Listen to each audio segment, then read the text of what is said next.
திருமறை நேரம் Bible hour presented by the National Bible College. கிறிஸ்துவின் சபையார் உங்களை வாழ்த்துகிறார்கள். Satellite Bible School.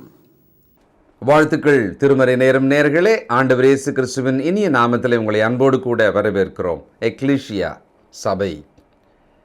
நாம் சபைக்குள்ளாக வாழும்போது எப்படிப்பட்டவர்களாக வாழ்கிறோம்? கிறிஸ்துவனுடைய உபதேசத்தின்படி தலையாக அவரை பற்றி கொண்டு வாழ்கிறோமா? சரி, சிலருக்கு சபைக்குள் எப்படி நாம் சேருவது அப்படின்ற விஷயம் தெரியல. எப்படி நாம் சபையில் சேர்க்கப்பட வேண்டும்? சில நேரத்தில் இப்படி கூட வந்து கேட்பாங்க, இந்த சபையில் நான் இனிமேல் சேர்ந்துடலான்னு இருக்கிறேன், அது ஏதாவது கார்டு இருக்குதா, மாதம் அதுக்கான சந்தா ஏதாவது கட்டணுமா, மெம்பர்ஷிப் ஃபார்ம் இருக்கா, இப்படிலாம் கூட கேட்பாங்க. அது இருக்குது இல்லைன்றது இன்னொரு பக்கம் இருக்கட்டுமே. சபையிலே சேருவதென்றால் சத்தியத்தின்படி என்ன, ஆவிக்குரிய பிரகாரமாக என்ன என்பது அநேகருக்கு தெரியல. இன்னும் சிலர் இப்படி நினச்சிக்கிறாங்க, ஊர் விட்டு ஊர் போகும்போது ஒரு சபையில் போய் சேர்றதா இருந்தால் அங்கே ஞானஸ்தானம் எடுத்துட்டா சேர்ந்துக்கலாம். இவங்க ஞானஸ்தானத்தை சபையில் சேருவதற்காகன்னு தெரிஞ்சு வச்சுருக்கிறாங்க. ஆனால் எந்த ஊருக்கு போனாலும் அங்கே ஒரு ஞானஸ்தானம் எடுத்துகிட்டு போய் சேர்ந்துக்கலான்னு நினைக்கிறாங்க. இங்கே தான் ஒரு முரண்பாடு இருக்குது. அவர்களுக்கு தெளிவு இல்லைன்றது தெரியுது. ஏன்னா ஒரே ஞானஸ்தானம் தான், ஒரே சபை தான், ஒரே சரீரமான கிறிஸ்துவின் சபையிலே நாம் ஒரு முறை ஞானஸ்தானம் பெற்று அந்த சபையிலே நாம் யாரால் சேர்க்கப்படுகிறோம்? அதான் ரொம்ப ஆச்சரியமான விஷயம். கர்த்தர் அனுதினமும் சபையிலே சேர்த்து கொண்டு வந்தார். அப்போஸ்தலர் 2:47 வாசிக்கிறோம். யாரை? ரட்சிக்கப்படுகிறவர்களை. யார் ரட்சிக்கப்படுறவங்க? கிறிஸ்துவுக்குள்ள ஞானஸ்தானம் பெற்றவர்கள். இதை பற்றி கூடுதலாக நாம் இன்றைக்கி கற்றுக்கொள்ளலாம். செய்திக்கு போவோம். இந்த நாளிலே நம்முடைய செய்தியாளர் தேசிய வேதாகம கல்லூரியினுடைய கல்வித்துறை தலைவர் டாக்டர் பீட்டர் சாலமன் ஐயா அவர்கள். வணக்கம் திருமறை நேர நேயர்களே, உங்கள் அனைவருக்கும் என்னுடைய நெஞ்சார்ந்த புதிய நாள் வாழ்த்துக்கள். இந்த நாட்களில் எக்லீசியா என்ற தலைப்பில் மிக கவனமாக புதிய ஏற்பாட்டு சத்தியங்களை ஊன்றி கவனித்து கற்று வருகிறோம். கிரேக்க மொழியில் எக்லீசியா என்பது அழைக்கப்பட்டவர்களின் கூட்டம், தெரிந்து கொள்ளப்பட்டவர்களுடைய கூட்டம். அதுதான் புதிய ஏற்பாட்டிலே திருச்சபைக்கான வார்த்தையாக இருக்கிறது. பாவத்திலிருந்து, இருளிலிருந்து பாவ மன்னிப்புக்கும் வெளிச்சத்துக்கும் நாம் திரும்பி இருக்கிறோம். தேவன் நம்மை மாற்றி வைத்திருக்கிறார். மரணத்தினின்று ஜீவனுக்குள்ளே நாம் உட்பிரவேசிக்கப்பட்டிருக்கிறோம். நம்பிக்கை இல்லாத வாழ்விலிருந்து நம்பிக்கை நிறைந்த வாழ்வுக்கு நாம் தேர்ந்தெடுக்கப்பட்டிருக்கிறோம். சகோதரர்களே, இந்த எக்லீசியா என்று சொல்லக்கூடிய இந்த திருச்சபைக்குள்ளே வருவதற்கான ஒரு வழி, பிரவேசிப்பதற்கான ஒரு மார்க்கம். சில சமயங்களில் நீங்கள் கேட்பீங்க மற்றவங்களை பார்த்து, நீங்கள் எந்த வழியில் வந்தீங்க, இவ்வளோ சீக்கிரம் வந்துட்டுருக்கீங்களே, ஏதாவது சுருக்கமான வழி ஏதாவது இருக்கா, அப்படியெல்லாம் நம்ம கேட்போம். அப்போ அவர் சொல்லுவார், இல்லை நம்ம வழக்கமாக வர வழியில் தான் நான் வந்தேன் அப்படின்வார். இல்லையே, நான் உங்களை பார்க்கவே இல்லையே அப்படின்னு நீங்கள் சொல்லுவீங்க. இந்த மாதிரி உரையாடல்கள் எப்போதும் இருக்க தான் செய்யும். ஆனால் புதிய ஏற்பாட்டுக்குள்ளே வரும்போது இந்த ஞானஸ்தானம் என்ற அந்த ஒரு போதனை இருக்குது பாருங்கள், அதை சராசரியாக தான் மக்கள் கவனிச்சிட்டாங்க. கிறிஸ்துவனுடைய அதிகாரம் நிறைந்த கட்டளை என்றதாக அவங்க நினைக்கல. அதாவது ஞானஸ்தானம் என்பது இந்த தெரு வழியாக வரலாம், அந்த தெரு வழியாக வரலாம், எப்படியோ வந்து சேர்ந்தால் போதும் அப்படின்னு இந்த உலகத்தில் நினைக்கிற மாதிரி நினச்சிட்டாங்க. முதலாவது மத்தேயு 28ஆம் அதிகாரம் 18வது வசனத்தில் இயேசு சமீபத்தில் வந்து அவர்களை நோக்கி, வானத்திலும் பூமியிலும் சகல அதிகாரமும் எனக்கு கொடுக்கப்பட்டிருக்கிறது. இந்த வசனத்திலிருந்து தான் ஞானஸ்தானத்தினுடைய அதிகாரம் என்ன, தி அத்தாரிட்டி ஆஃப் பேப்டிசம் எவ்வளோ பெரியது என்பதை நீங்கள் பார்க்கலாம். இப்பொழுது 28ஆம் அதிகாரம் 19வது வசனம். ஆகையால், இந்த ஆகையால் என்ற சொல் மேலே சொல்லப்பட்ட அதிகாரம். ஆகையால் நீங்கள், இந்த இடத்துல நீங்கள் என்பது அப்போஸ்தலரை குறிக்கிறது. ஆகையால் நீங்கள் புறப்பட்டு போய் சகல ஜாதிகளையும் என்று தமிழில் இருக்குது, ஆனால் மூல மொழியில் சகல தேசத்தாரையும் என்று இருக்கிறது. சீஷராக்கி சீஷன் என்ற சொல்லுக்கு பின்பற்றுகிறவன் என்று பொருள். குருவை தொடர்ந்து போகிற ஒரு சீடன். சீஷராக்கி கவனிங்கள், பிதா குமாரன் பரிசுத்தாவின் நாமத்திலே, நாமங்களிலே அப்படின்னு இல்லை, கவனிங்க, நாமத்திலே 3 பெயர்கள் ஒரே நாமம் என்று பேசப்பட்டிருக்கிறது. ஆக இந்த 3 சொற்களும் ஒரே விஷயத்தை பேசுகிறது. பிதா குமாரன் பரிசுத்தாவின் நாமத்திலே அவர்களுக்கு ஞானஸ்தானம் கொடுத்து, யாருக்கு? அந்த சீஷர்களுக்கு, இயேசுவை பின்பற்ற விரும்பின மக்களுக்கு ஞானஸ்தானம் கொடுத்து. ஆக இந்த ஞானஸ்தானம் என்ற இந்த கருத்தை நீங்கள் தவறாக புரிந்து கொண்டால் நீங்கள் சீஷராக இருக்க முடியாது. இயேசுவின் நாமத்திலே நீங்கள் ரட்சிக்கப்பட முடியாது. தேவனுடைய அதிகாரம் எவ்வளவு என்பதை தெரிந்து கொள்ள முடியாமல் போய்விடும். மார்க்கு 16ஆம் அதிகாரம் 16ஆம் வசனத்திலே இப்படி நாம் படிக்கிறோம். விசுவாசம் உள்ளவனாகி ஞானஸ்தானம் பெற்றவன் ரட்சிக்கப்படுவான், விசுவாசியாதவனோ ஆக்கினைக்குள்ளாக தீர்க்கப்படுவான். அப்போது ஞானஸ்தானத்தினுடைய நோக்கம் ரட்சிப்பு. அப்போ ஞானஸ்தானம் பெறாத ஆள் ரட்சிக்கப்படாத ஆள். இன்றைக்கும் சபைகளில் நீங்கள் பார்த்தீங்கன்னா ஞானஸ்தானம் பெறாமலே சபை அங்கத்தினர் என்றும், ஆங்கிலத்தில் மெம்பர் என்றும், காணிக்கை கொடுக்கிறவர்களாகவும், நாங்கள் அந்த சபையிலே தொழுது கொள்கிறோம் என்றும் சொல்கிறவர்கள் உண்டு. You can be a member or a worshipper, yet if you are not baptized, you are not a saved man. நீ ரட்சிக்கப்பட்ட மனிதன் அல்ல. எபேசியர் 4ஆவது அதிகாரம் 5ஆவது வசனத்திலே இப்படி படிக்கிறோம்.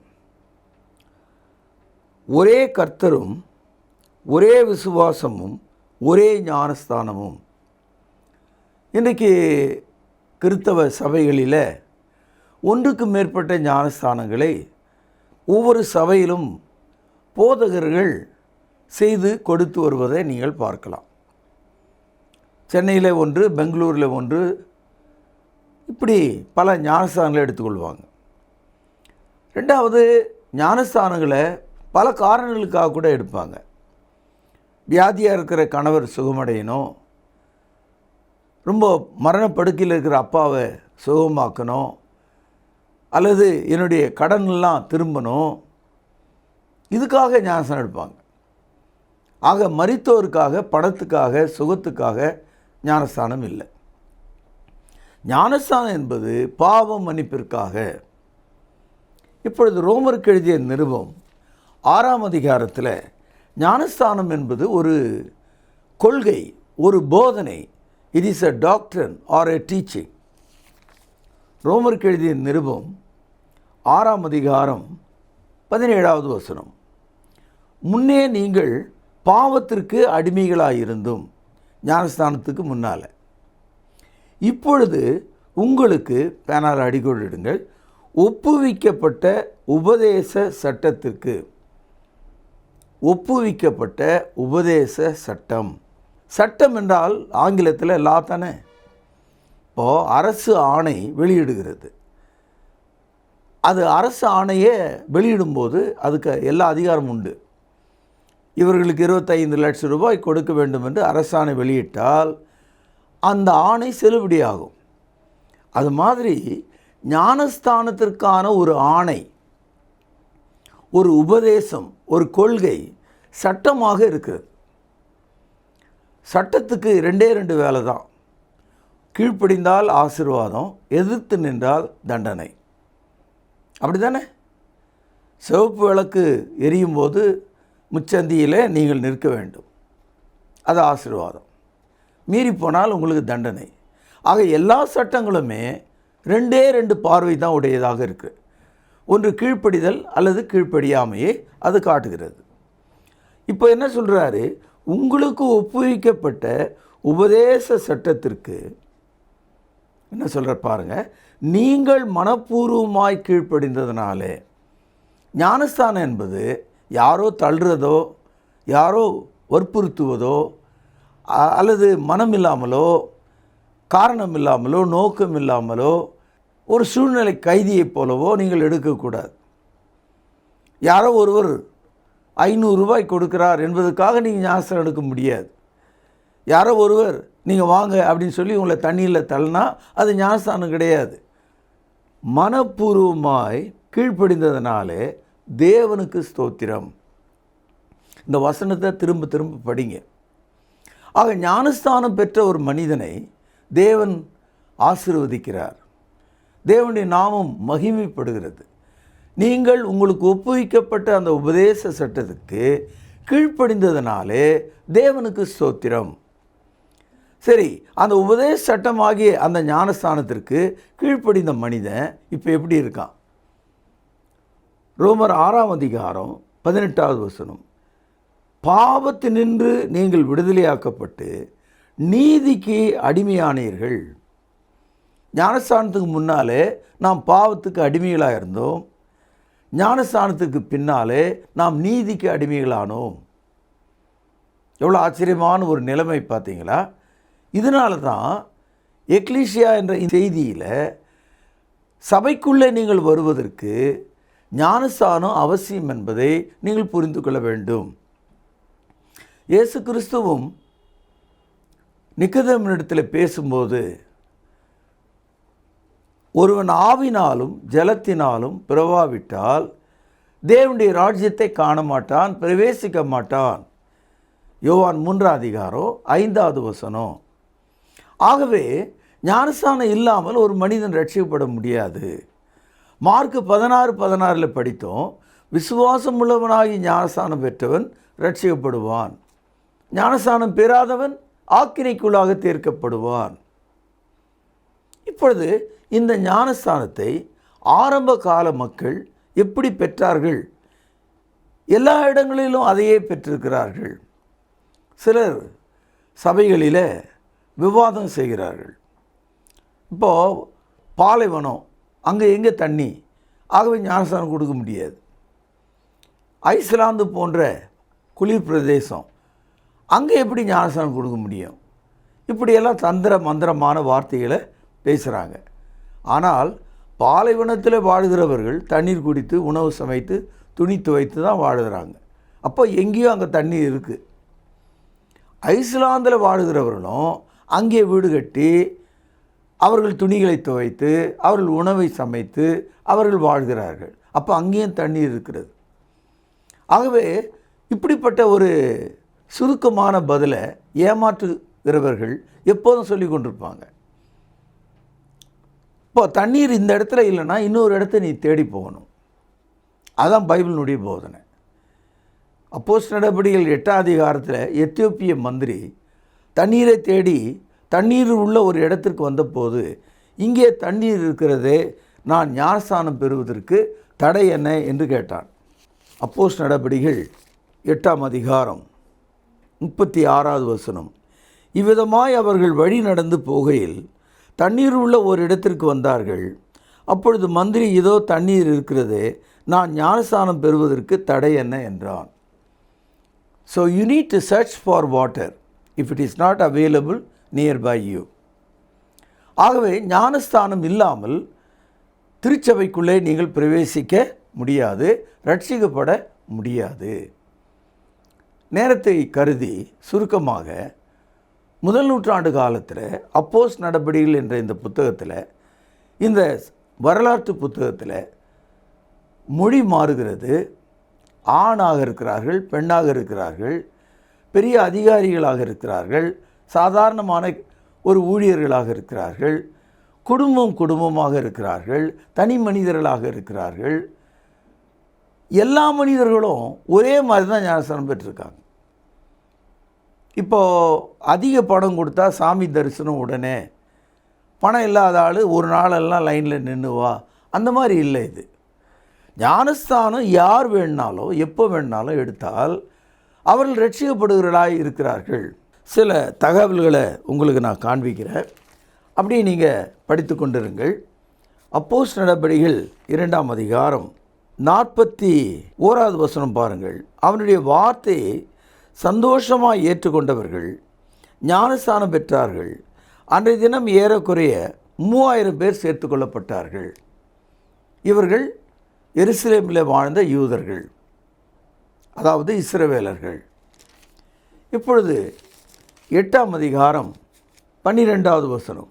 தேவனுடைய ராஜ்யத்துக்கும் இயேசு கிறிஸ்துவினுடைய நாமத்துக்கும் ஏற்றவைகளை பிலிப்பு பிரசங்கித்ததை அவர்கள் விசுவாசித்த போது புருஷரும் ஸ்திரீகளும் ஞானஸ்நானம் பெற்றார்கள். இந்த நிகழ்ச்சி சமாரியாவிலே நடந்திருக்கிறது. ஞானஸ்நானம் ஆணுக்கு மட்டுமல்ல, பெண்ணுக்கும் கூட தான். அப்போஸ்தலர் நடபடிகள் 8ஆம் அதிகாரம் 38வது வசனம். ரதத்தை நிறுத்தச் சொன்னான். அப்பொழுது பிலிப்பும் மந்திரியும் ஆகிய இருவரும் தண்ணீரிலே இறங்கினார்கள். பிலிப்பு அவனுக்கு ஞானஸ்நானம் கொடுத்தான். ஆக எத்தியோப்பியாவுக்கு போகிற ஒரு மனிதன் ஞானஸ்நானத்தை பாலைவனத்தில் பெற்று சென்றிருக்கிறார்.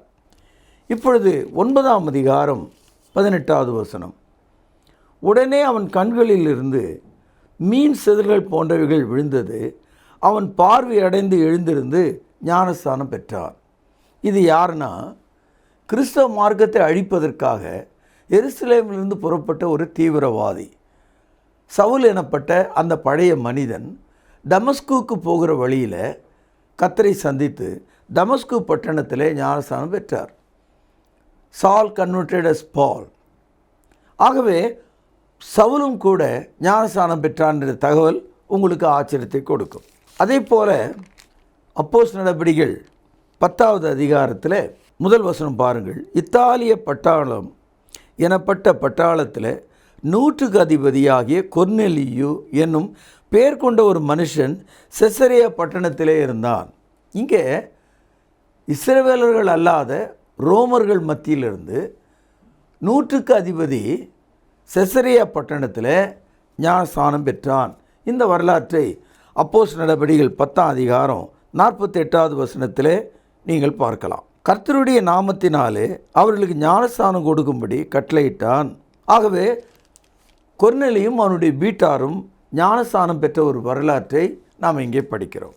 அப்போஸ்தலர் நடபடிகள் 16ஆம் அதிகாரம் 15வது வசனம்.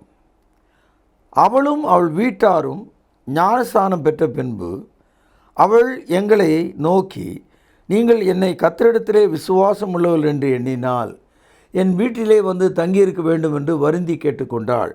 இவள் யாருன்னு பார்த்தீங்கன்னா 16ஆம் அதிகாரம் 14வது வசனத்தில், அப்பொழுது தியத்திரா ஊராளும் இரத்தாம்பரம் விற்கிறவளும் ஆக கிரேக்க நாட்டில் உள்ள தியத்திரா ஊரைச் சேர்ந்த லீதியாள் என்பவள் அவளுடைய குடும்பத்தார் அனைவரோடும் ஞானஸ்நானம் பெற்ற வரலாற்றை இங்கே நாம் பார்க்கிறோம். இப்பொழுது அப்போஸ்தலர் நடபடிகள் 16ஆம் அதிகாரம் 33வது வசனம். மேலும் ராத்திரியிலே அந்நேரத்தில் தானே அவன் அவர்களை அழைத்து கொண்டு போய் அவளுடைய காயங்களை கழுவினான். அவனும் அவனுடையவர்கள் அனைவரும் உடனே ஞானஸ்நானம் பெற்றார்கள். இந்த தகவல் தியத்திரா ஊராளாகிய லீதியாள் கிரேக்க நாட்டைச் சேர்ந்தவள். இப்பொழுது சத்தியமானது பிலிப்பு நாட்டில், பிலிப்பு என்ற பட்டணத்தில் அங்கிருந்த சிறைச்சாலைக்காரன் நடு இரவில் தன் முழு குடும்பத்தோடு ஞானஸ்நானம் பெற்றான் என்ற ஒரு தகவலை நாம் இங்கே படிக்கிறோம். தொடர்ந்து அப்போஸ்தலர் நடபடிகள் 18ஆம் அதிகாரம் 8வது வசனம். ஜெப ஆலய தலைவனாகிய கிறிஸ்பு என்பவன் தன் வீட்டார் அனைவரோடும் கூட கர்த்தரிடத்திலே விசுவாசம் உள்ளவனானான். கொரிந்தியரில் அநேகரும் சுவிசேஷத்தை கேட்டு விசுவாசித்து ஞானஸ்நானம் பெற்றார்கள். 18ஆம் அதிகாரத்தில் என்ன படித்தோன்னா, கொரிந்துக்கு சத்தியம் போது கொரிந்துவில் பழைய கால யூத முறைமையின்படி ஜெபாலயத்தினுடைய போதகராக இருந்த கிறிஸ்பு என்பவரும் அந்த பட்டணத்தைச் சேர்ந்த மக்களும் ஞானஸ்நானம் பெற்றார்கள் என்ற வரலாற்றை நாம் படிக்கிறோம். தொடர்ந்து அப்போஸ்தலர் நடபடிகள் 19ஆம் அதிகாரம் 5வது வசனம். அதை கேட்ட பொழுது அவர்கள் கர்த்தராகிய இயேசுவின் நாமத்தினாலே ஞானஸ்நானம் பெற்றார்கள். இது எங்கே நடக்குதுன்னா எபேசு பட்டணத்தில் நடக்குது. சகோதரர்களே, இதுவரைக்கும் புதிய ஏற்பாட்டில் அந்த எக்லீசியா என்ற சபைக்குள்ளே பிரவேசித்த பலவிதமான மக்கள், ஆண்கள் பெண்கள், பல மொழிகளை பேசுகிறவர்கள், பல இனத்தைச் சேர்ந்தவர்கள், பலவித பண்பாட்டையும் கலாச்சாரத்தையும் உடையவர்கள். ஆனால் இவர்கள் அனைவரும் ஒரே மாதிரி தான் ஞானஸ்நானத்துக்குள்ளே கீழ்ப்படிஞ்சிருக்காங்க. உங்களுடைய கவனத்துக்காக சொல்கிறேன். அப்போஸ்தலர் நடபடிகள் 2ஆம் அதிகாரம் 41வது வசனத்தில் இஸ்ரவேலர்கள், அப்போஸ்தலர் நடபடிகள் 8ஆம் அதிகாரம் 12வது வசனத்தில் சமாரியர்கள், அப்போஸ்தலர் நடபடிகள் 8ஆம் அதிகாரம் 38வது வசனம், எத்தியோப்பியாவுக்கு போகிற ஒரு மனிதன் ஞானஸ்நானத்தை பாலைவனத்தில் பெற்று சென்றிருக்கிறார். அப்போஸ்தலர் நடபடிகள் 9ஆம் அதிகாரம் 18ஆம் வசனத்தில் சவுலாகிய பவுல், அப்போஸ்தலர் நடபடிகள் 10ஆம் அதிகாரம் 48வது வசனத்தில் ரோமனாகிய கொர்நேலியு, அப்போஸ்தலர் நடபடிகள் 16ஆம் அதிகாரம் 15வது வசனத்தில் லீஸ்திராவைச் சேர்ந்த கிரேக்க தாயாகிய லிடியாள், அப்போஸ்தலர் நடபடிகள் 16ஆம் அதிகாரம் 33வது வசனத்தில் பிலிப்பு நாட்டு சிறைச்சாலைக்காரனும் அவனுடைய குடும்பமும் நடுவுறவிலே ஞானஸ்நானம் பெற்றாங்க. அப்போஸ்தலர் நடபடிகள் 18வது அதிகாரம் 8வது வசனத்தில் கொருந்து பட்டணத்தில் கிறிஸ்பு எனப்பட்ட ஜபாலே தலைவனும் அந்த கொருந்தியர்களும் ஞானஸ்நானம் பெற்றாங்க. அப்போஸ்தலர் நடபடிகள் 19ஆம் அதிகாரம் 5வது வசனத்தில் எத்தியோப்பிய மக்கள் ஞானஸ்நானம் பெற்றாங்க. இப்போது இதுவரைக்கும் 9 சாட்சிகளை உங்களுக்கு நான் காண்பித்தேன். இந்த 9 சாட்சிகளும் வெவ்வேறு வயதுடையவர்கள், ஆண்கள், பெண்கள், வெவ்வேறு தொழிலுடையவர்கள், கல்வி அறிவுடையவர்கள், பொருளாதார வசதியுடையவர்கள், கலாச்சார வேறுபாடு உள்ளவர்கள், மொழி வித்தியாசம் உள்ளவர்கள். ஆனாலும் கூட எல்லாருக்கும் ஒரே மாதிரி தான் ஞானஸ்நானம் கொடுக்கப்பட்டது. இங்கே தான் இருக்குது பிரச்சனையே. இன்றைக்கி உலகளாவிய கிறிஸ்தவர்கள் மத்தியில் மார்க்கத்தில் இருக்கிறவங்க இந்த போதனையின்படி நடக்கிறாங்க, மதத்தில் இருக்கிறவங்க இந்த போதனையின்படி நடக்கலை. உதாரணமாய் கத்தோலிக்கர்கள் ஞானஸ்தானத்தை குழந்தைகளுக்கு கொடுக்கிறார்கள். புரோட்டஸ்டன்ட் மக்கள் ஞானஸ்தானத்தை குழந்தைகளுக்கு கொடுக்கிறார்கள். பெந்தேகோஸ்தே மக்கள் ஏற்கனவே ரட்சிக்கப்பட்ட மக்களுக்கு ஞானஸ்தானத்தை கொடுக்கிறார்கள். இந்த மூன்றும் புதிய ஏற்பாட்டில் நாம் படிக்கலை. உலகத்திற்கு எல்லா மனிதனும் தாய் வழியாக தான் நம்ம பிறக்கிறோம். அதில் எந்த வேறுபாடும் கிடையாது. யாராக இருந்தாலும் ஒரு கர்ப்பத்தின் வழியாக தான் நம்ம வெளியே வரோம். அந்த வழியை யாரும் மாற்ற முடியாது. அது மாதிரி கிறிஸ்துவுக்குள்ளே ஞானஸ்தானம் பெறுகிற ஒரு மனிதன் அந்த ஞானஸ்தானம் என்ற அந்த கொள்கையை, அந்த உபதேசத்தை, அந்த வழியை அவனால் மாற்ற முடியாது. கடந்த 2000 ஆண்டுகளாக ஞானஸ்தானத்தின் வழியாகத்தான் ஒருவன் எக்லீசியா என்று அழைக்கப்படுகிற திருச்சபைக்குள்ளே வந்து சேருகிறார். அன்பும் பாசமும் பக்தியும் உண்மையும் உள்ள சகோதரர்களே, இன்று நீங்கள் கேட்ட இந்த செய்தி உங்களுக்கு ஒரு பொழுது போகிற ஒரு சாயங்காலமாக இருக்கக்கூடாது. காலை விடியலை போல இருக்க வேண்டும். நெருப்பின் மீது கால் வைத்த மனிதன் துள்ளுவதைப் போல உங்கள் ஆத்துமா தீவிரமடைய வேண்டும்.